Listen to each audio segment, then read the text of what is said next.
Selamat datang kembali di studio Iya, Banjir Misteri. siap kembali nih Mas. Yang pastinya kembali di sini menuruti para netizen. Katanya butuh saya. Kemarin sempat rame ya Ki ya? Iya, kemarin sempat rame sih masalah pesugihan.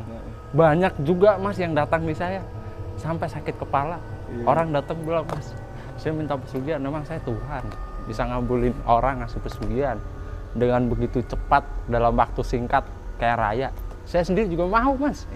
Tapi kan saya nggak mau, untuk apa kayak gitu. Kayaknya ada bawa sesuatu yang dari tadi saya ngelihatnya agak merinding nih Ki di sini. Wah, pastilah Mas. Ini saya bawa paling istimewa nih. Baru kurang lebih 1 minggu lah baru saya dapetin. Saya jauh-jauh dari Solo nih ke sini. Saya bawakan nih, ada tali pocong,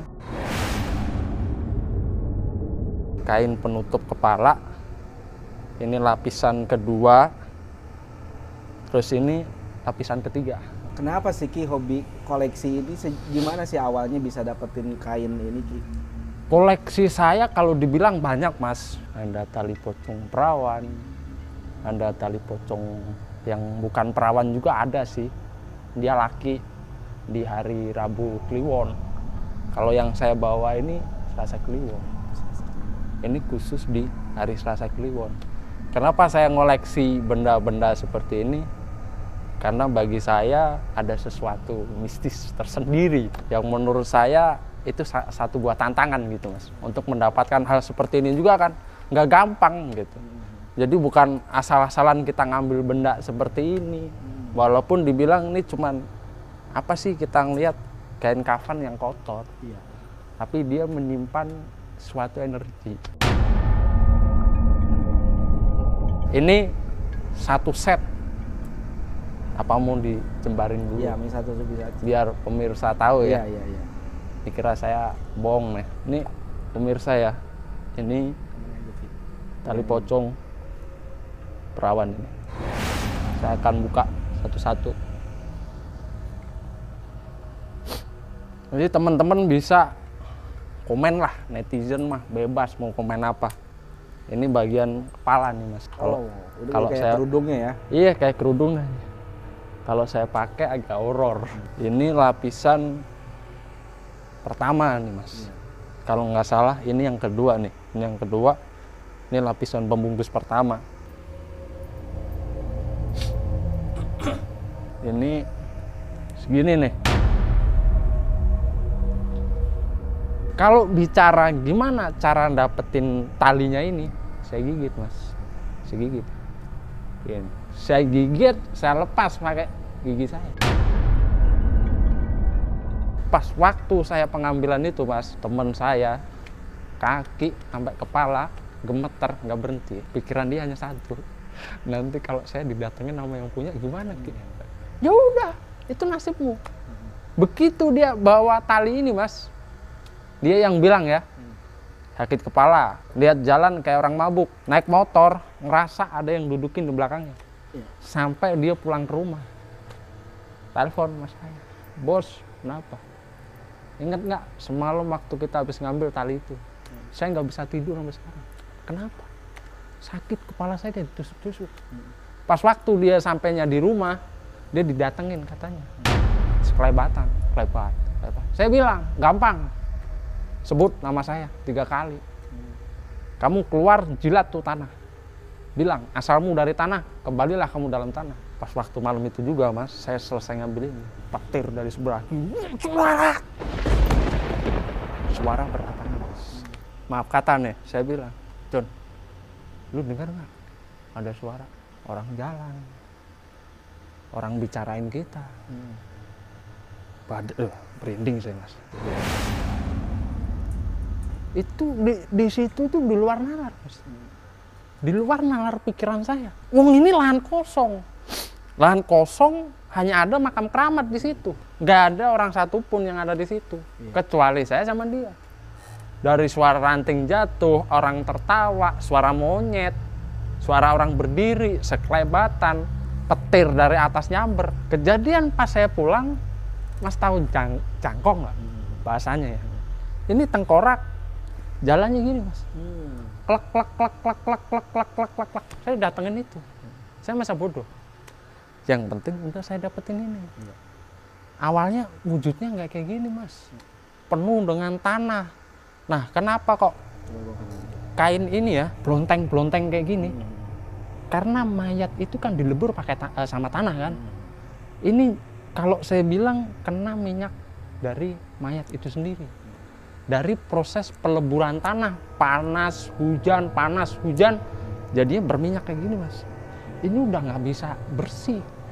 Saya godok pun juga, saya masak, Mas, kayaknya.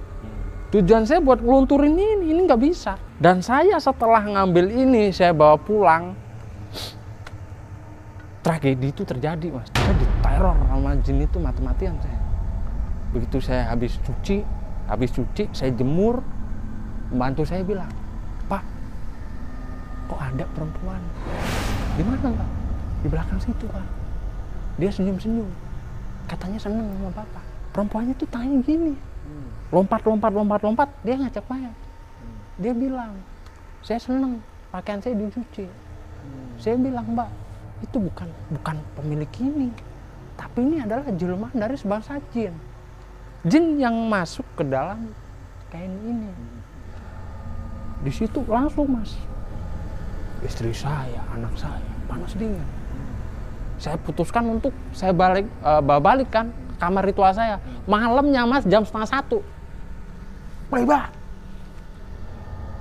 Saya ngomong nih, setan, siapa nih? Masa saya ditakutin? Saya baru bikin kopi lagi, Mas. Sebelah kiri saya, hebat. Siapa nih? Kok perasaan saya nggak enak? Dari ujung kaki sampai kepala saya, Mas, pruding. Wedan, dia aku kesalahan apa? Saya lanjutin, Mas, bikin kopi. Hebat. Kakak saya bilang, "Dek, kakakmu semalam teka leher saya." "Loh, kenapa?" "Saya nggak tahu deh. Pokoknya ada perempuan nggak terima, katanya kamu ngambil sesuatu." Saya bilang, "Oh, Mbak, saya ngambil tali pocong sama kain kafan." Pagi subuh dia ngomong, saya ditekak di leher, dicekik. "Kok bisa, Mbak? Kok Mbak nggak bilang ke saya?" "Saya semalam jalan mondar-mandir dari depan sampai belakang, Mas. Cuman apa? Ngejar siapa yang ngantuin saya. Saya habis bikin kopi, lemari saya kan sebelah kiri, Mas. Di kaca ini nongol perempuan. Set. Siapa nih?" Saya bilang, "Siapa kamu? Kalau kamu mau menunjukkan diri, ayo hadapin saya." Saya bilang gitu. Nongol dia. Dia bilang, "Saya yang punya kain ini. Kenapa kamu ambil saya?" "Sebelum saya ngambil kamu, saya udah bilang, jasadmu saya sempurnain, jasadmu saya naikkan.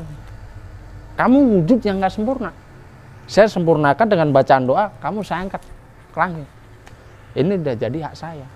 Saya bilang, "Kamu bukan pemilik kain ini, tapi kamu jelmaan sebangsa jin yang menyerupai wujud orang yang udah meninggal." Saya katakan seperti itu. Tepat jam 3 malam, Mas. Saya nyalain lilin merah tuh untuk meritualkan ini. Saya tabur tuh bunga taman. Hampir 5 hari saya dihantui, Mas. Tujuan saya apa? Saya mau menetralisir benda ini. Sampai saya masukkan dalam peti. Saya kasih bunga taman, saya kasih minyak serimpi sama duyung. Di situ saya kasih saji teh, kopi, air putih. Tujuan saya apa? Untuk mengendalikan dia. Akhirnya sebetulnya talinya ini nggak segini, Mas. Saya terus terang, sebetulnya bukan segini. Talinya sekitar segini, Mas. Panjang ya. Ini sebagian saya potong. Saya masukin di botol. Tujuan saya apa? Untuk mengendalikan energi ini. Orang awam pegang ini, efek yang ditimbulkan, badan ini keberges, Mas. Panas dingin. Mungkin kalau nggak kuat dia mual. Karena baunya ini masih ciri khas lah. Mau dicium baunya? Silahkan. Nah, gitu, Mas. Untuk khasiatnya kan orang banyak yang tahunya tali pocong perawan. Tapi Aki diangkut semuanya. Mungkin bisa jelaskan Ki satu-satu ini fungsinya tali pocong buat apa nantinya gitu. Fungsi dari tali pocong ini sendiri, Mas, kalau buat saya, karena saya seorang praktisi ya, saya buat pelet. Pelet bukan berarti buat diri saya, enggak, Mas. Ibarat orang ini minta tolong ke saya, Ki, minta tolong dong nih peletin si A, si B. Oke, siap. Dengan cara apa, Mas? Ini kedua foto saya ikat di satu lilin. Saya ikat benang merah, saya ritualkan. Ini saya bungkus gini. Ini buat mempersatukan. Pertama, untuk pelet. Kedua, untuk mencari rezeki, menarik rezeki. Ketiga, untuk pesugihan, Mas. Nah, larinya juga ke situ. Kalau pesugihan dibikin gimana, Ki? Kalau pesugihan, ini harus sempurnain dulu, Mas. Kita masukin dalam botol, masukin di situ, kita campur dengan beberapa minyak. Setelah kita sempurnakan dalam botol, kita ritualkan dengan mantra-mantra suci, barulah itu bisa digunakan. Bisa untuk pelarisan dagang, bisa untuk gendam, bisa untuk pelet, bisa untuk pengasihan umum secara pribadi, secara tidak langsung. Orang yang lihat kita bawa tali pocong ini, orang itu bisa terpengaruh dalam hitungan waktu. Buat nyuri juga bisa, Mas. Tapi saya tidak menyarankan untuk ke hal yang negatif. Karena kalau kita melakukan hal negatif, pasti ada sisi buruknya di luar sana kan. Saya nggak menyarankan itu. Saya terus terang, Mas. Peminat tali pocong di saya puluhan, Mas. Kemarin saya juga habis ngirim. Adalah seberang pulau sana. Sama seberang negara sana. Minta ke saya. Ki, saya minta dong tali pocong. Request. Minta apa? Tali pocong perawan. Buat apa? Saya ada target nih. Oke, ini saya sempurnain dulu. Percaya boleh nggak boleh, Mas? Seberang negara ini, habis saya kirimin tali pocong, 10 hari dia sakit, Mas. Asli orangnya masih hidup. Kalau nggak percaya, saya telepon sekarang, dia ngomong. Apa bener dia habis ngambil tali pocong dari saya? Dengan tujuan untuk kasihan.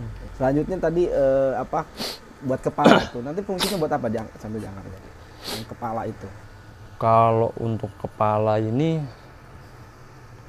sebetulnya saya otak bikin bajunya jelangkung, Mas. Saya punya jelangkung, belum ada bajunya.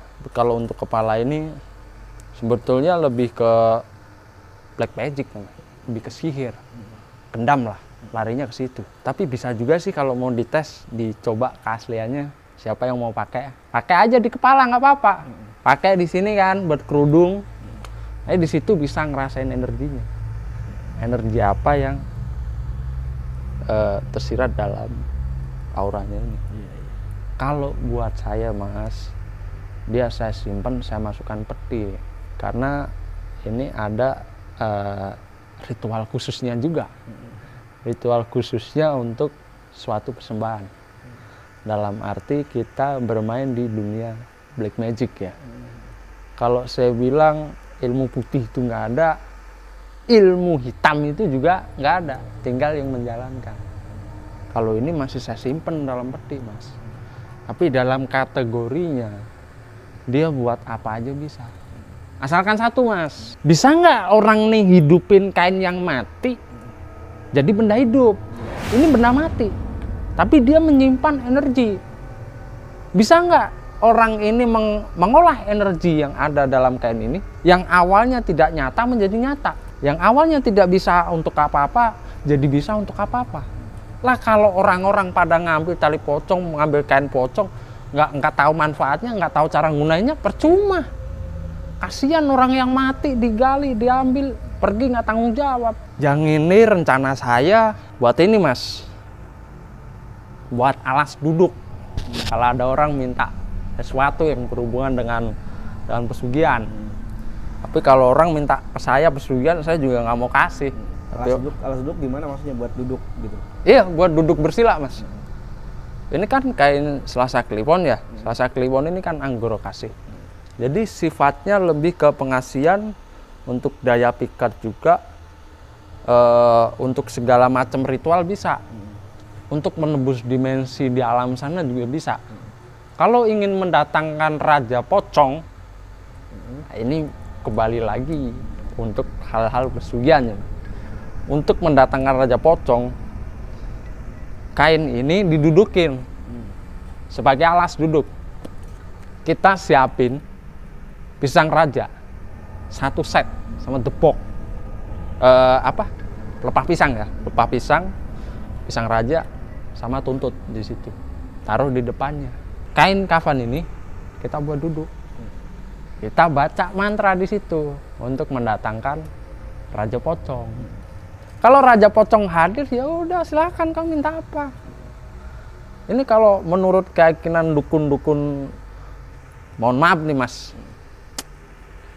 ya gitulah uka-uka bahasanya. Katanya bisa sih buat memproses duit-duit gaib.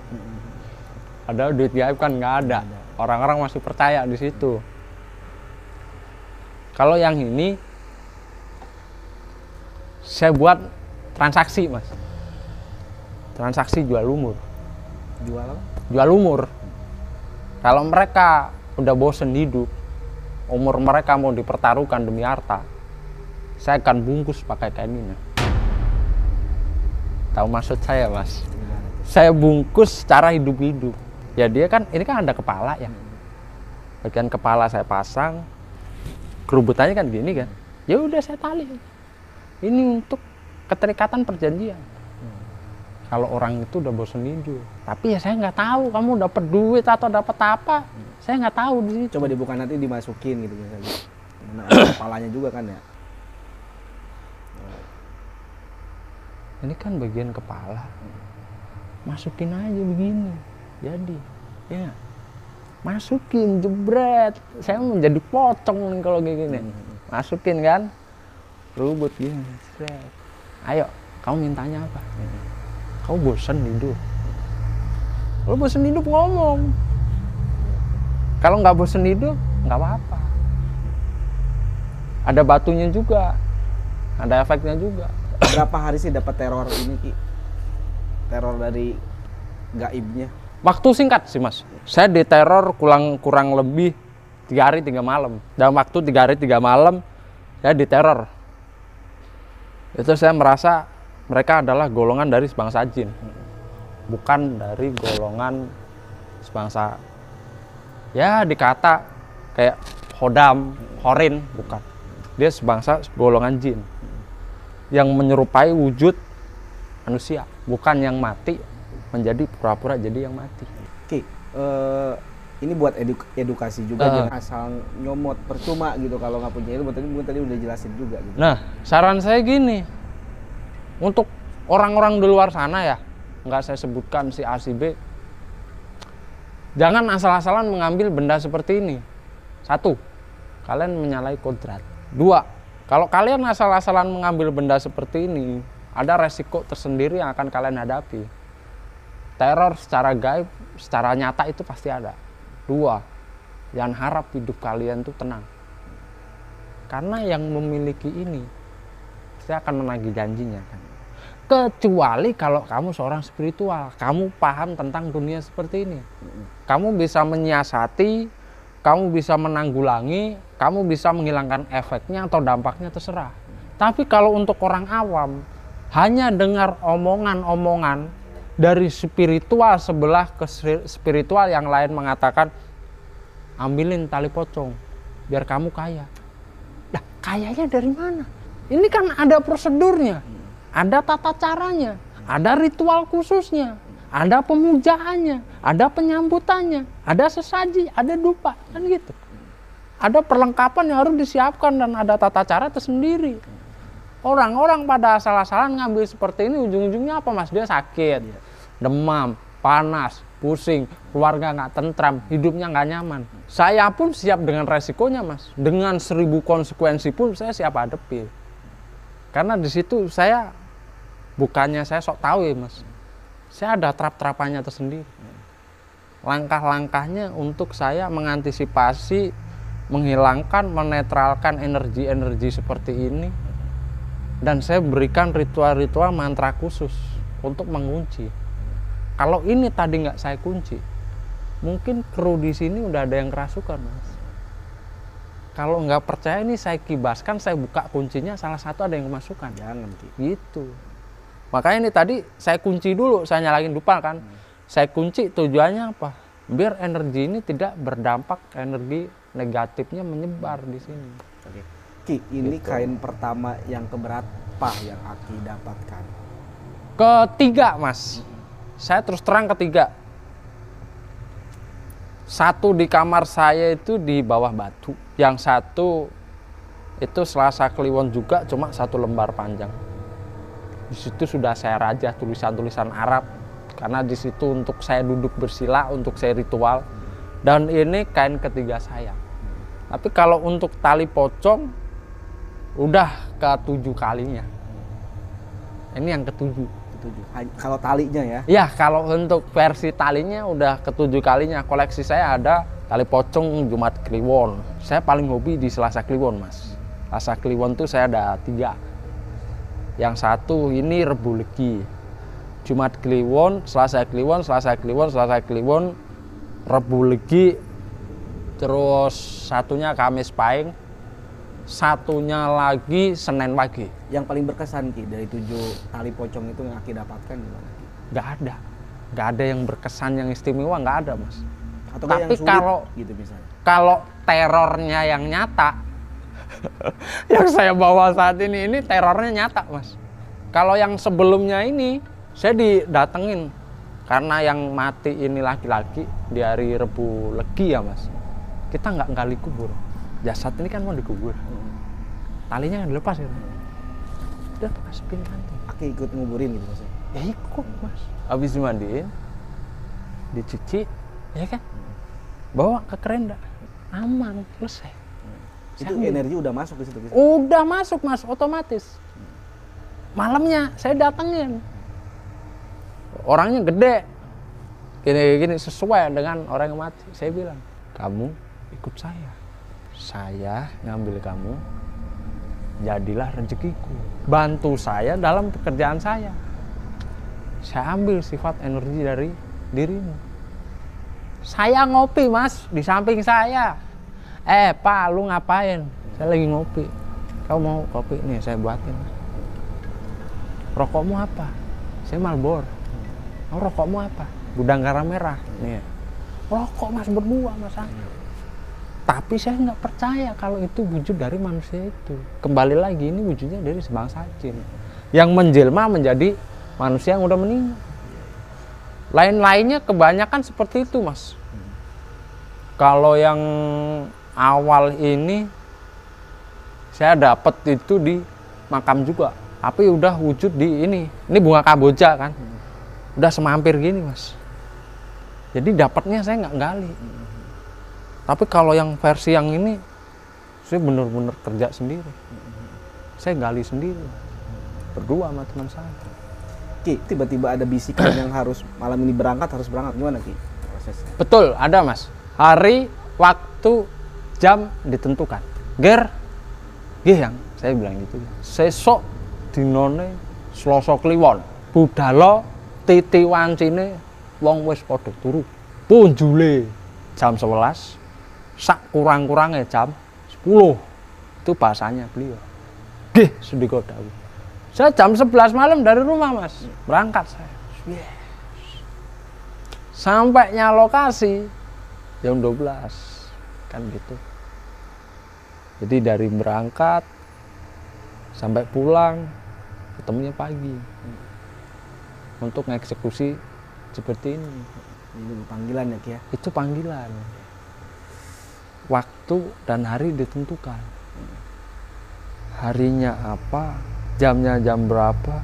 Ki, ada pesan yang ingin disampaikan buat pemirsa ganjil, maksudnya? Pesan saya untuk teman-teman ganjil ya. 1, jangan asal-asalan mengambil suatu benda yang berhubungan dengan mayat. Kalau kalian tidak tahu resiko apa yang akan terjadi ke depannya nanti, ke belakangnya nanti, itu pasti akan ada sesuatu yang menimpa hidup kalian. Kalau kalian mengambil seperti ini, kalian harus siap dengan 1000 konsekuensi yang harus kalian hadapi. Jangan asal-asalan mengambil sesuatu yang bukan miliknya. Jangan pernah mengambil sesuatu yang dari jasad mayat. Kalau teman-teman juga mau ngambil, terserah. Itu hak kalian, urusan kalian. Tapi di sini saya menyarankan, jangan mengambil sesuatu karena menuruti nafsu. Jangan mengambil sesuatu itu karena menuruti bisikan. Kalau tidak tahu langkah-langkah yang pasti yang harus kalian ambil. Berpikirlah secara bijaksana sebelum kalian bertindak. Ya. Oke, Ki, terima kasih ya sudah hadir Ya, di siap. Surganya Misteri. Nanti kita bahas dengan tema-tema selanjutnya, Ki. Siap, terima kasih Ki, kembali. ya. Ya. Terima kasih.